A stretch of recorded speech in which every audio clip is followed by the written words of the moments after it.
couple comme étant une maison qu'on bâtit non pas à deux, mais plutôt à trois, car le mariage lui-même, le mariage selon Dieu, selon le cœur de Dieu, eh bien, n'est pas un binôme, mais plutôt une triade. Oui. Vous avez l'homme, vous avez la femme et vous avez le Seigneur. Amen.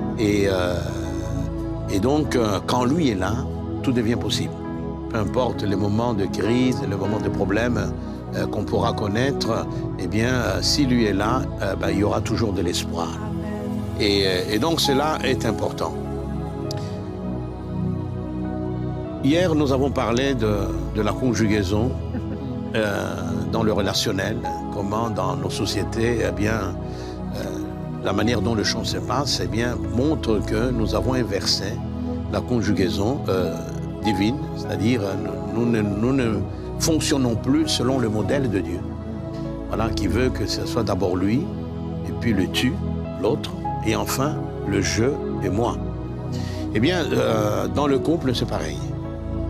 Nous devons respecter cet ordre, cette conjugaison divine, et dans le couple.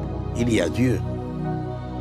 C'est d'ailleurs sur Dieu que les deux doivent s'asseoir, doivent se reposer. Et puis ensuite, il y a l'autre, le tu, l'épouse ou l'époux. Et puis enfin, il y a le je, il y a moi. Quand on vit son mariage selon ce modèle, eh bien, on ne peut qu'aller de l'avant.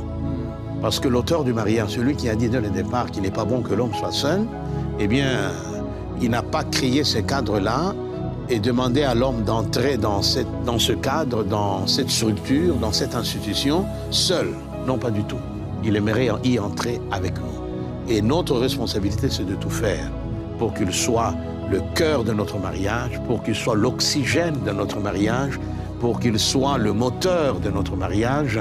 Et quand lui est là, eh bien, nous ne pouvons que propulser notre couple de gloire en gloire.